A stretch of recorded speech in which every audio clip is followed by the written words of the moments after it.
There's a moment almost nobody talks about. It's not when you hit six figures. It's not when you buy your first house. It's not when you start investing.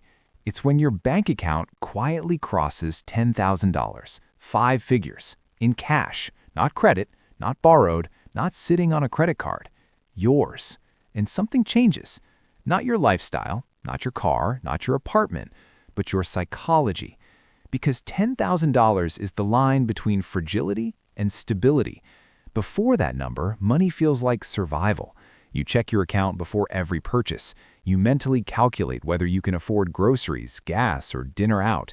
If your car makes a strange noise, your stomach tightens. If your boss schedules a sudden meeting, your heart rate spikes. Because deep down, you know you don't have margin. You don't have room for error. One unexpected expense can knock you off balance. When savings are low, every decision feels urgent. You tolerate things you shouldn't tolerate. You stay in jobs that underpay you. You accept managers who disrespect you. You avoid negotiating salary because losing the offer would hurt too much. You don't take calculated risks. You don't switch industries. You don't move cities for opportunity. You operate from fear, and fear narrows thinking. But when you cross $10,000, pressure shifts. For many people early in their careers, $10,000 represents 3 to 6 months of basic expenses. That means if something goes wrong, you don't collapse immediately. You have time, and time is power. The first major shift is that you stop making desperate decisions. Desperation is expensive. It makes you finance things you shouldn't. It makes you swipe a credit card instead of thinking long-term. It makes you accept low pay just to keep cash flowing. When you have a cushion, you slow down, you evaluate, you respond instead of react, and that alone can change your financial trajectory over decades.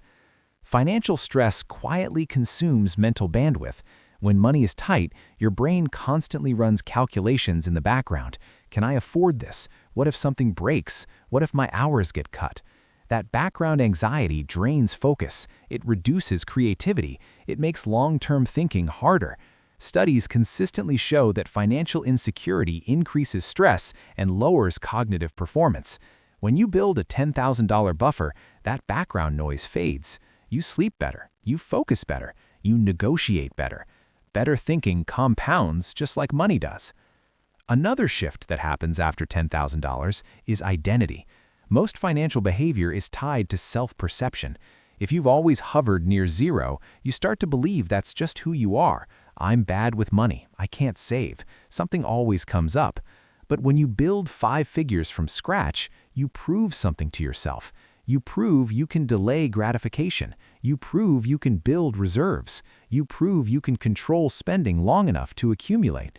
That changes your self-image, and behavior follows identity. Once you see yourself as someone who builds capital, your actions start aligning with that identity. The uncomfortable truth is that the first $10,000 is the hardest. It feels slow. It doesn't look impressive. Nobody congratulates you for it. If you save $500 per month, it takes about 20 months to reach $10,000. Nearly 2 years of discipline with no flashy lifestyle upgrade. That's a long time to stay committed without visible external rewards. But that's exactly why it matters. The habits required to build $10,000 are the same habits required to build $100,000. Discipline, patience, consistency. The number itself isn't magical. The behavior behind it is. Once you pass $10,000, the game changes because you can separate emergency savings from growth capital. Before that milestone, investing feels dangerous. If you only have $1,500 saved, putting $500 into the market feels reckless. What if you need it next month? But with $10,000 sitting in cash, investing becomes strategic instead of scary. You can say, this is my emergency buffer, this is my investment capital.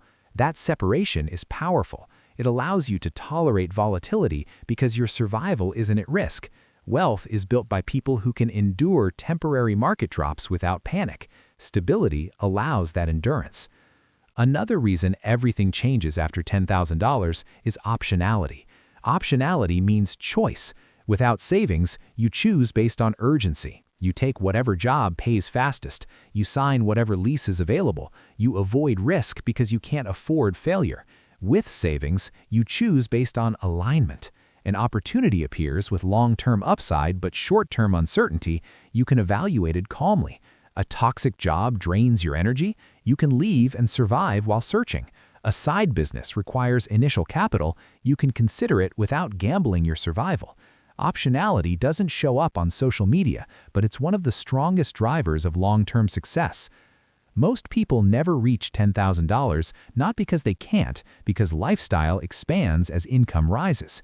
You get a raise and upgrade your apartment. You get a bonus and upgrade your car. You change jobs and upgrade your wardrobe. The gap between income and expenses never widens, and the gap is everything. Wealth is built in the space between what you earn and what you spend. Reaching $10,000 requires resisting automatic lifestyle inflation. It requires saying, my income increased, but my lifestyle won't yet. That decision compounds quietly.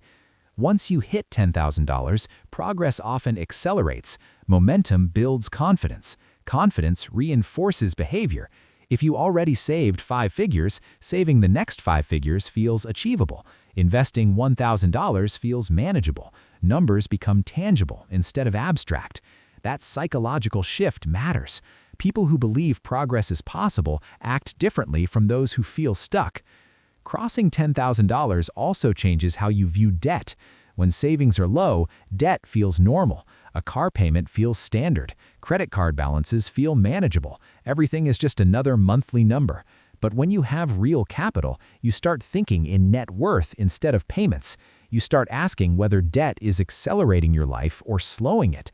You calculate opportunity cost. You ask, if I didn't have this payment, what could this money become over 10 or 20 years?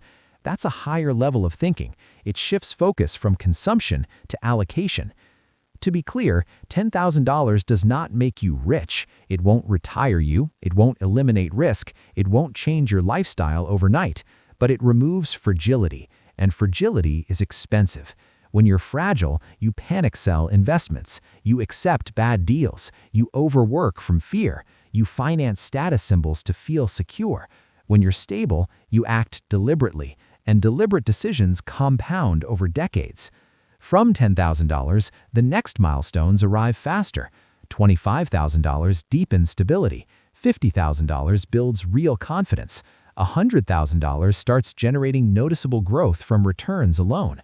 But none of those milestones happen without the first one. The first $10,000 is the wall most people never climb. If you're below it right now, focus on expanding the gap between income and expenses. Even $300 to $500 per month consistently will get you there within a few years.